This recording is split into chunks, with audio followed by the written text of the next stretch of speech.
ఓం నమో భగవతే వాసుదేవయ. కార్తీక మాసంలో సత్యనారాయణ స్వామి వ్రతకథను ఎవరైతే వింటారో వారికి సత్యనారాయణ స్వామి అనుగ్రహం పుష్కలంగా లభిస్తుంది. ఒకసారి సౌనకాది మహామునులు అందరూ కలిసి పవిత్రమైనటువంటి నైమిశారణ్యానికి వెళ్లి అక్కడే ఉన్నటువంటి సూత మహామునుని దర్శించుకున్నారు. వారాయనతో, ఓ స్వామి, సకల ఐశ్వర్యాలు, పుత్ర పౌత్రాభివృద్ధి, మోక్షం కలిగించే వ్రతం ఏదైనా ఉంటే తెలపండి అని అడిగారు. అందుకు వారు, ఓ సౌనకాది మహామునులారా, పూర్వకాలంలో ఇదే ప్రశ్నను నారదుల వారు విష్ణుమూర్తిని అడిగారు. ఆ విశేషాలను శ్రద్ధగా చెబుతాను వినండి అని అన్నారు. పూర్వం యోగీశ్వరుడైనటువంటి నారద మహాముని లోకక్షేమం కోసం సకల లోకాలను తిరిగాడు. అన్ని చోట్ల అందరూ ఆనందంగానే ఉన్నారు. కానీ భూలోకంలో నివసించేటటువంటి ప్రజలు మాత్రం ఏదో ఒక రకమైన ఇబ్బందులు పడటాన్ని గమనించాడు. ఆ దుఃఖం మనసుకు సంబంధించినది కావచ్చు, శరీరానికి సంబంధించినదైనా కావచ్చు, ధనధాన్యం కోసం కూడా కావచ్చు. కారణం ఏదైనా సరే దుఃఖ శాతం మాత్రం చాలా ఎక్కువగా ఉంది. ఇది గమనించిన నారదముని ఎంతగానో బాధపడి తక్షణ కర్తవ్యం కోసం సరాసరి విష్ణుమూర్తి దగ్గరికి వెళ్ళాడు. అక్కడ నిర్మలమైన శరీర కాంతితో 4 చేతులతో శంఖచక్ర గదా పద్మాలు కలిగినటువంటి విష్ణుమూర్తిని దర్శించుకుని భక్తితో పూజించి, ఓ పరంధామ, సర్వలోకాలకు మేలుని కలిగించే వాడివి, కోరికలను తీర్చగలిగిన వాడివి కూడా నువ్వే అని నారద మహాముని అనగా విష్ణుమూర్తి, ఓ భక్త, అసలు నీ కోరిక ఏమిటి అని అన్నాడు. దానికి నారద మహాముని, ఓ భగవంతుడా, మానవలోకంలో ప్రతి ఒక్కరూ ఏదో ఒక విధంగా బాధపడుతూనే ఉన్నారు. ఒక్కరు కూడా సంతోషంగా నాకు కనిపించలేదు. వాళ్ళ కష్టాలు తీరే మార్గమే లేదా? నువ్వు తలుచుకుంటే వారికి తరుణోపాయాన్ని చూపించలేవా? నా మీద నీకు ఏ మాత్రం దయవున్నా వాళ్ల మీదకి ఆ కృపారసాన్ని విస్తరించు అని అన్నాడు. నారదముని దయాగుణానికి విష్ణుమూర్తి ఎంతగానో సంతోషించి, ఓ నారద, లోక శ్రేయస్సు కోసం నువ్వు మంచి చేయదలుచుకుంటే నేనెందుకు నీకు సహాయపడను? మానవులు తలుచుకోవాలే కాని వారి కష్టాన్ని చిటికలో తొలగిపోయే వ్రతం ఒకటి ఉంది.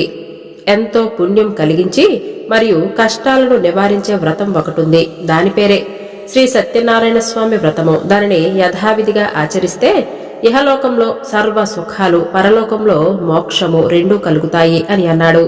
అందుకు నారదుల వారు, ఓ స్వామి, ఆ ప్రతిఫలం ఎటువంటిది? దాని విధి విధానం ఏమిటి? అసలు ఇంతకు ముందు దీనిని ఎవరెవరు ఆచరించారు?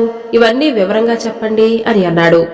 అప్పుడు శ్రీహరి, దీనిని మాఘమాసంలో ఏకాదశి రోజు కాని, కార్తీక మాసంలో పౌర్ణమి రోజు కాని, సూర్య సంక్రమణ సమయంలో కాని దీనిని చేయటం వలన అత్యంత ఫలదాయకం అవుతుంది. అలా అని అన్ని రోజులలో చేయకూడదా అని అంటే, వీలైనప్పుడు ఏ రోజుల్లోనైనా చేసుకోవచ్చు. ఏ నెలలోనైనా సరే, ఏ సంవత్సరంలోనైనా సరే ఈ వ్రతాన్ని ఆచరించవచ్చు. నెలకొక్కసారి కూడా మీ శక్తిని బట్టి ఈ వ్రతాన్ని ఆచరించుకోవచ్చు. సంవత్సరానికి ఒకసారి కూడా చేయవచ్చు. రాజులైతే యుద్ధం ప్రారంభించే ముందు, వర్తకులైతే వ్యాపారాన్ని మొదలుపెట్టే ముందు, కానీ ఏదైనా పని ప్రారంభించే ముందు కానీ, ఆపద కలిగినప్పుడు కానీ, డబ్బుల సమస్య ఎదురైనప్పుడు కానీ ఎప్పుడైనా సరే ఈ వ్రతాన్ని ఆచరించవచ్చు. దానికి సంబంధించిన కథను ఇప్పుడు మనం తెలుసుకుందాం. పూర్వకాలంలో కాశీపట్టణంలో ఒక పేద బ్రాహ్మణుడు నివసిస్తూ ఉండేవాడు. అతనికి తినటానికి కూడా సరైన తిండి లేక ఎన్నో ఇబ్బందులు పడుతూ ఉండేవాడు. అతని బాధ చూసి జాలిపడి సాక్షాత్తు ఆ శ్రీమన్నారాయణుడే ఒక ముసలి బ్రాహ్మణ రూపాన్ని ధరించి అతని ముందు ప్రత్యక్షమై నీ కష్టాలేమిటో చెప్పమని అడిగాడు. అప్పుడు ఆ బ్రాహ్మణుడు తన పేదరికం తొలగిపోయే మార్గం చెప్పమని కోరాడు. దానికి శ్రీ మహావిష్ణువు, శ్రీ సత్యనారాయణుడు పేరుగల విష్ణువుని పూజిస్తే సకల కోరికలు తీరుస్తాడు, సమస్త దుఃఖాలను తొలగిస్తాడు. నీవు ఆ వ్రతం చెయ్యమని ఆ వ్రతం వివరాలు చెప్పి అక్కడికక్కడే అంతర్ధానమైపోయాడు. ఆ రోజు రాత్రి ఆ బ్రాహ్మణుడు నిద్రపోకుండా వ్రతం చెయ్యాలి అనే సంకల్పంతో మేలుకొని ఉండి మరుసటి రోజు ఉదయాన్నే భిక్షాటనకు బయలుదేరాడు. ఆశ్చర్యంగా రోజు కన్నా చాలా ఎక్కువగా ధనం సమకూరింది. దాంతో బంధుమిత్రులను పిలిచి వ్రతాన్ని చేశాడు. ఆ దేవదేవుడు చెప్పినట్లుగానే అతని కష్టాలు అన్నీ తొలగిపోయి సర్వ సంపదలకు అధికారి అయ్యాడు. అప్పట్నుంచి అతను ప్రతి నెల ఈ వ్రతాన్ని చేసి అన్ని పాపాల నుంచి విముక్తిని పొంది అతి దుర్లభమైన మోక్షాన్ని కూడా పొందాడు. కాబట్టి సత్యనారాయణ స్వామి వ్రతాన్ని ఏ మనుష్యుడైతే చేస్తాడో అతనికి సర్వ దుఃఖాలు తొలగిపోతాయి. అయితే ఏ బ్రాహ్మణుడు ప్రతి నెల ఈ వ్రతాన్ని ఆచరించే సమయంలో ఒకరోజు అనుకోకుండా ఒక కట్టెలు అమ్ముకునేవాడు వస్తాడు. అతనికి బాగా దాహం వేసి నీళ్లడుగుదామని లోపలికి వస్తే అక్కడ ఏదో పూజ జరుగుతూ ఉండటాన్ని చూసి ఆ బ్రాహ్మణుడి అసలు ఆ పూజ ఏమిటి, దాని విశేషాలు ఏమిటో చెప్పమని కోరతాడు. ఆ బ్రాహ్మణుడు తన కథను మొత్తం వివరించి చెప్పి ఎలా కష్టాలు తొలగిపోయాయో చెప్పేసరికి ఆ కట్టెలమ్మే అతనికి కూడా ఆ వ్రతం మీద బాగా గురి కుదురుతుంది. ఆ వ్రతం పూర్తయ్యే వరకు ఉండి తీర్థ ప్రసాదాలు తీసుకుని వెంటనే తను కూడా ఈ వ్రతం చెయ్యాలి అని సంకల్పించుకుంటాడు. ఈ కట్టెలు అమ్మగా ఎంత డబ్బైతే వస్తుందో అంతలోనే ఆ వ్రతాన్ని చేస్తాను అని అనుకుంటాడు. అనుకోవటమే ఆలస్యం, ఎప్పటికంటే రెట్టింపు ధనం వస్తుంది. అతను కూడా బంధుమిత్రులతో కలిసి ఈ వ్రతం చేయటం మొదలుపెట్టాడు. నిర్మలమైన మనసుతో మంచి అరటిపళ్ళు, చక్కెర, నెయ్యి, పాలు, గోధుమ పిండి మొదలైన వాటిని తీసుకొని వచ్చి భక్తితో ఆ వ్రతాన్ని ఆచరించి నైవేద్యంగా పెట్టాడు. ఆ వ్రత మహత్యం వలన అతడు పుత్ర పౌత్రాభివృద్ధి కలిగి ఇహలోకంలో సుఖ సంతోషాలతో జీవించి సత్యలోకానికి చేరుకున్నాడు. మొదటి కథ సమాప్తం. శ్రీ రమా సహిత సత్యనారాయణ దేవతాభ్యో నమః. గంధం పుష్పం అక్షితాన్ సమర్పయామి, ధూపదీపం సమర్పయామి అని చదువుకొని నైవేద్యం పెట్టి కొబ్బరికాయను కొట్టాలి, లేదంటే అరటి పండును నైవేద్యంగా సమర్పించాలి. ఆ తర్వాత హారతిని ఇవ్వాలి. శ్రీ సత్యనారాయణ స్వామికి జై అని అనుకోవాలి. ఇప్పుడు రెండవ కథను విందాము. పూర్వకాలంలో ఉల్కాముకుడు అనే ఒక మహారాజు ఉండేవాడు. అతను రాజ్యంలో ఉన్నటువంటి ప్రజలను కన్న బిడ్డల వలె చూసుకునేవాడు. భద్రశిల నదీ తీరంలో భార్యతో కలిసి ఈ వ్రతాన్ని ఆచరిస్తూ ఉండేవాడు. అలా వ్రతాన్ని చేస్తూ ఉన్న సమయంలో అక్కడికి వ్యాపారం చేసే ఒక వైశ్యుడు వచ్చి, ఓ రాజా, ఇదేం వ్రతము, దీని ఫలితం ఏమిటి అని అన్నాడు. అందుకు రాజుగారు వ్రతం గురించి వివరంగా చెప్పి, నాకు పిల్లలు లేరు, పిల్లలు కలగటానికి నేను ఈ వ్రతాన్ని చేస్తున్నాను అని అనగానే ఆ వైశ్యుడు, ఓ రాజా, నాకు కూడా పిల్లలు లేరు, నేను కూడా ఈ వ్రతాన్ని చేస్తాను అని అంటూ ఆ రోజుక వ్యాపారానికి స్వస్తి చెప్పి తొందరగా ఇంటికి వెళ్లి భార్య అయినటువంటి లీలావతికి జరిగిన విషయాన్ని మొత్తం వివరించి చెప్పాడు. తనకు ఎప్పుడు సంతానం కలుగుతుందో అప్పుడే ఈ వ్రతం ఆచరిస్తాను అని మొక్కుకున్నాడు. కోరిన కోరికలు తీర్చే సత్యదేవుడు అతనికి ఒక కుమార్తెను ప్రసాదించాడు. ఆ అమ్మాయికి కళావతి అని నామకరణం చేశారు. కాని ఆ ఉత్సాహంలో స్వామివారిని మర్చిపోయాడు. ఆ అమ్మాయి పెరిగి పెద్దదైంది, యుక్త వయసుకు వచ్చింది. అయితే భార్య మాత్రం తన భర్తకు సత్యదేవుడి యొక్క వ్రతం గురించి గుర్తు చేస్తూనే ఉంది. అయినా భర్త మాత్రం వినిపించుకునేవాడు కాదు. అమ్మాయి పెళ్లిలో చేద్దాంలే అని మాటలు దాటేస్తూ ఉండేవాడు. తగిన వరుడు గురించి విచారిస్తూ కాంచీపురంలో గుణవంతుడు అందగాడైనటువంటి వైశ్యకుమారుడు ఉన్నాడు అని విని అతనితో పెళ్లి చేయాలని నిశ్చయించుకుంటాడు. అప్పుడైనా మాట నిలబెట్టుకుంటాడా అని అంటే పెళ్లి సంభ్రమంలో పడి సత్యదేవుణ్ణి మర్చిపోయాడు. దేవుడి సహనానికి కూడా ఒక హద్దు ఉంటుంది కదా. దాంతో శ్రీ సత్యనారాయణ స్వామి వారికి కోపం వస్తుంది. తగిన సమయం కోసం వేచి ఉన్నాడు. కొంతకాలం గడిచేసరికి మామ అల్లుళ్ళు కలిసి వ్యాపార నిమిత్తం చంద్రకేత రాజకుమారుడు ఉండే రత్నసేన పురానికి వెళ్లారు. ఆడిన మాట తప్పిన వైశ్యుడికి గొప్ప దుఃఖం కలగాలని సత్యనారాయణ స్వామి శపిస్తాడు. ఆ శాప ఫలితం వలన ఎవరో చేసిన నేరానికి వీళ్లు బలైపోతారు. కొంతమంది దొంగలు రాజుగారి ఖజానా నుంచి సొమ్మును దొంగలించుకుని భటులు వెంటబడుతూ ఉంటే వారు భయపడిపోయి ఈ వైశ్యులు ఉన్నటువంటి ప్రదేశానికి వచ్చి ఆ డబ్బును వదిలేసి పారిపోయారు. ఇంకేముంది, ఆ భటులు మామ అల్లులను పట్టుకొని రాజు వద్దకు తీసుకెళ్లారు. రాజు వారిని భయంకరమైన కారాగృహంలో బంధించి వాళ్ళ డబ్బును మొత్తం స్వాధీనం చేసుకున్నాడు. వాళ్ళ కష్టాలు అక్కడితో ఆగలేదు. సత్యనారాయణ స్వామి శాపవశాన ఇక్కడ ఇంటి దగ్గర పరిస్థితి కూడా బాగా విషమించింది. ఇంట్లో దొంగలు పడి సొమ్మును మొత్తం అపహరించారు. తినటానికి తిండి లేక, సరైన ఆరోగ్యం లేక ఇల్లిల్లు తిరిగి డబ్బు సంపాదించుకొని బతుకుతూ ఉన్నారు. అలా తిరుగుతూ ఉండగా కళావతి ఒకరోజు ఒకరి ఇంట్లో సత్యనారాయణ స్వామి వ్రతం చేస్తూ ఉంటే దానిని చూసి చివరి వరకు అక్కడే ఉండి తీర్థ ప్రసాదాలను తీసుకుని ఇంటికొస్తుంది. ఆలస్యంగా ఇంటికి చేరుకున్న తన కూతురుని అసలు విషయం ఏమిటో తెలియకుండా నానా దుర్భాషలు ఆడింది. ఆ తర్వాత విషయం మొత్తం తెలుసుకుని తన తప్పును తెలుసుకుంటుంది.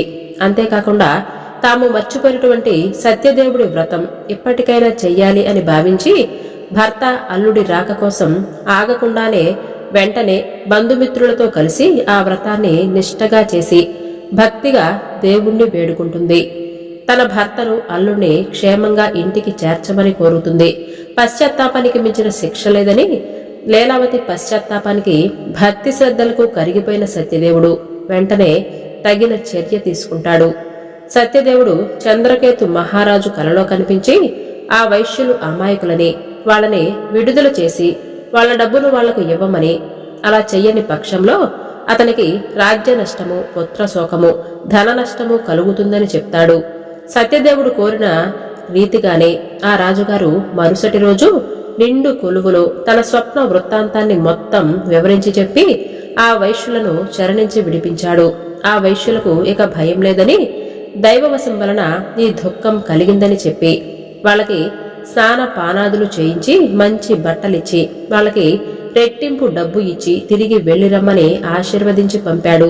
ఆ తర్వాత వైశ్యులిద్దరూ రాజుగారి వద్ద సెలవు తీసుకుని తమ ఊరికి తిరుగు ప్రయాణం చేస్తున్నారు. వాళ్ళని పరీక్షించాలి అని భావించాడు సత్యనారాయణ స్వామి. వెంటనే ఒక సన్యాసి రూపాన్ని ధరించి మీ వాడలో ఏముంది అని అడిగాడు. అందుకు ఆ వైశ్యులు ఈ సన్యాసిని లెక్క చేయకుండా పొగరుగా, మా దగ్గర ఏముంటే నీకెందుకు, దొంగలించటానికి వచ్చావా? మా దగ్గర ధనం లేదు, ఆకులు అలములు తప్ప ఏమీ లేవు, ఇక్కడి నుంచి పొమ్మని పరిహసించారు. అందుకు స్వామివారు తథాస్తు అని చెప్పి అక్కడి నుంచి అదృశ్యమైపోయారు. ఆయన వెళ్లిన తర్వాత వైశ్యుడు లేచి ఓడవైపు చూడగా అతను పలికినట్లే ఆకులు అలములు తప్ప ఏమీ లేకపోవటంతో మూర్ఛపోయినంత పనయింది. వారు ఎంతగానో బాధపడ్డారు. అప్పుడు అల్లుడు వెంటనే, మామా, ఇది ఖచ్చితంగా ఆ త్రిదండి పనే. ఆయన్ని చూస్తే సర్వశక్తి సంపన్నుడుగా ఉన్నాడు. ఎలాగైనా సరే మీరు అతని వద్దకు వెళ్లి మనం వేడుకుందాం పదండి అని అన్నాడు. అలాగే మామ అల్లుళ్ళు కలిసి త్రిదండిని వెతుక్కుంటూ వెళ్లి ఆయన్ని చూసి వినయంగా ఆయన ముందు మోకరిల్లి తెలియక చేసిన అపరాధాన్ని మన్నించండి అని పదే పదే వేడుకున్నారు. అప్పుడు ఆ త్రిదండి, మీరేమీ బాధపడకండి, నీవు నా పూజను చేస్తాను అని చెప్పి మర్చిపోయావు. నా పూజ పట్ల విముఖతను చూపించావు. అందుకే నీకు మాటి మాటికి దుఃఖం కలుగుతుంది అని అన్నాడాయన. ఆ మాటలు విన్న వెంటనే ఆ వైశ్యుడికి జ్ఞానోదయం జరిగింది. వెంటనే దేవదేవుణ్ణి ఈ విధంగా కీర్తించాడు. ఓ సత్యనారాయణమూర్తి, బ్రహ్మాది సమస్త దేవతలే మాయా మోహితులై ఒక్కొక్కసారి నీ గొప్పతనాన్ని గుర్తించలేరు. నేను మూఢుణ్ణి కాబట్టి నా మీద కోపగించుకోకుండా నా పట్ల దయ చూపించు. నా శక్తి కొలది నేను నిన్ను ప్రార్థిస్తున్నాను. నాకు నా ధనాన్ని తిరిగి ప్రసాదించు స్వామి అని వేడుకున్నాడు. ఆ ప్రార్థనకు స్వామివారు కరిగిపోయారు. మళ్లీ ధనంతో నిండిన ఓడతో వారు తిరుగు ప్రయాణం కట్టారు.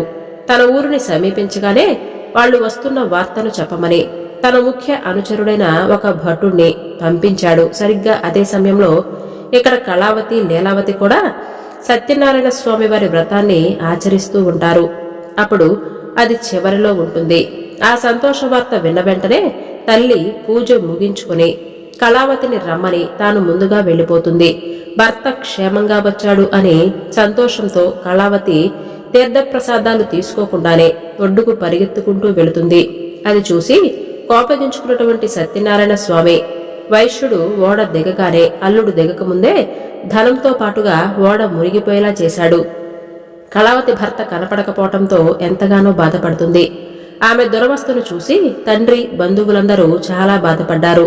లీలావతి భర్తను చూసి, ఓ స్వామి, ఇదంతా ఆ భగవంతుడి మాయ, ఆ నారాయణుడి యొక్క మాయను తెలుసుకోగలిగిన శక్తులు ఎవరు అని విలపించింది.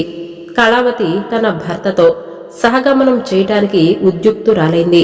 అప్పుడా వైశ్యుడు తన శక్తి కొలది సత్యదేవుడి పూజ చేస్తాను అని ఆ దేవుణ్ణి తలచుకుని పదే పదే సాష్టాంగ నమస్కారం చేశాడు.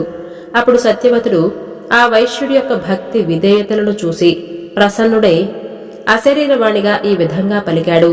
ఓ సాధు, నీ కుమార్తె నా ప్రసాదాన్ని తినకుండా భర్తను చూడటానికి పరిగెత్తుకుంటూ వచ్చింది. అందుకే ఈ విధంగా జరిగింది. ఇప్పుడు వెంటనే నువ్వు ఇంటికి వెళ్ళి ఆ ప్రసాదాన్ని తిని వస్తే అంతా సవ్యంగా జరుగుతుంది అని చెప్పగా కళావతి అదే విధంగా చేసింది. తరువాత ఆమె భర్త నవ్వుతూ ఒడ్డుకు చేరుకున్నాడు. అక్కడికక్కడే అప్పటికి అప్పుడే ఆ వైశ్యుడు సత్యదేవుడి పూజ చేసి ఆ తర్వాత ఇంటికి వెళ్ళాడు.